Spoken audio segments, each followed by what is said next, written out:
Bonjour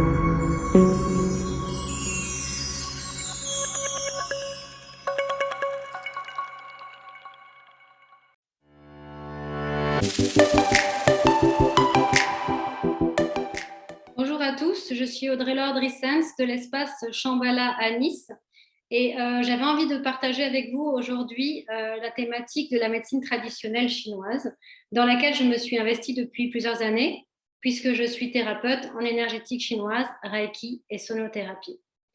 Donc en fait, la médecine traditionnelle chinoise, c'est une médecine ancestrale empirique qui date les premières traces qu'on a retrouvées de calligraphes sur des carapaces de tortues datent de moins 3000 avant Jésus-Christ.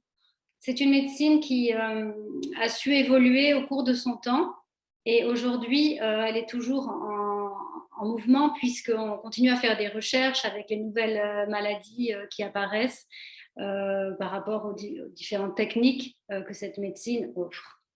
Justement, je voulais vous donner des précisions parce qu'on commence à assez bien connaître la médecine traditionnelle chinoise grâce à l'acupuncture dont on parle souvent et au Qigong qui se pratique dans les parcs chez nous comme là-bas en Chine.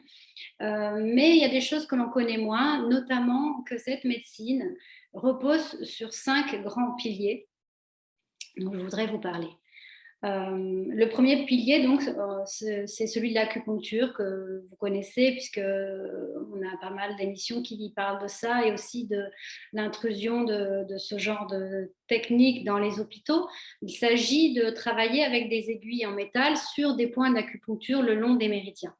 Dans ce domaine-là, on retrouve aussi tout ce qui va être le travail des ventouses, qui consiste donc à travailler le long aussi des méridiens et des zones dans lesquelles il y a de la souffrance, mais également une technique qui est un petit peu moins connue, il s'agit des moxas, qui sont des petits bâtons d'armoise, donc en fait c'est une plante qui pousse essentiellement à la montagne et qui est transformée en petits bâtons, et au lieu d'utiliser les aiguilles, on va chauffer les points d'acupuncture.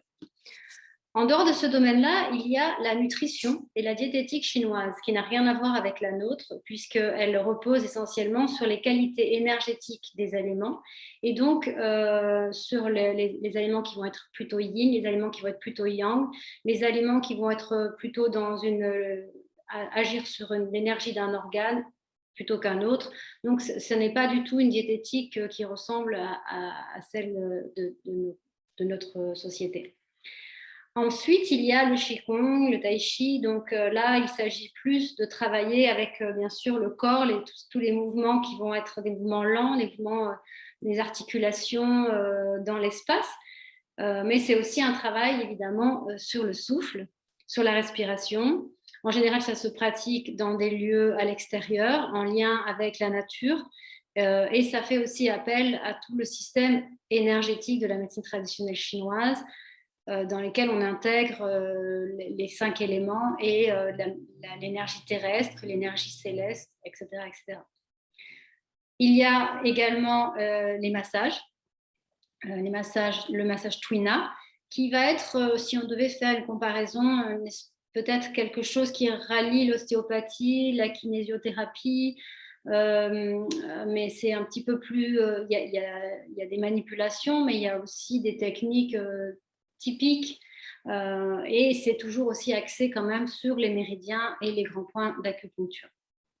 Et pour finir, il y a la phytothérapie, qui est extraordinaire puisque c'est un énorme pays avec énormément de climats différents. Et du coup, ils ont une pharmacopée sur le plan des plantes, des fleurs, des racines, les champignons, les animaux, les écorces, qui est assez incroyable, très complexe, et que malheureusement, nous ne possédons pas autant de connaissances. Nous avons beaucoup perdu déjà de notre propre patrimoine au niveau des plantes, et nous n'avons pas cette même connaissance approfondie des choses.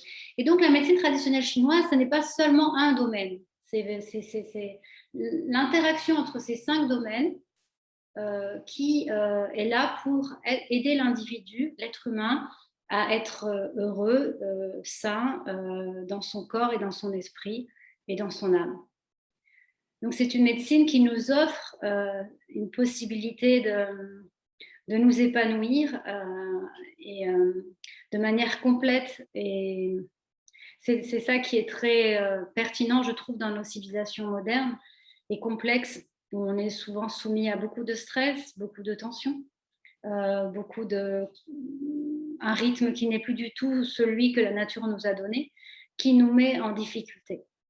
Et c'est une profonde chance de pouvoir découvrir cette médecine qui, étonnamment, est une médecine ancestrale, donc très ancienne, on pourrait dire presque poussiéreuse, qui est née dans un contexte culturel très précis, avec une pensée, une philosophie, une façon de percevoir le monde et la cosmogonie, et comment l'homme s'intègre dans le monde et comment il est relié et interconnecté à toutes ces choses-là.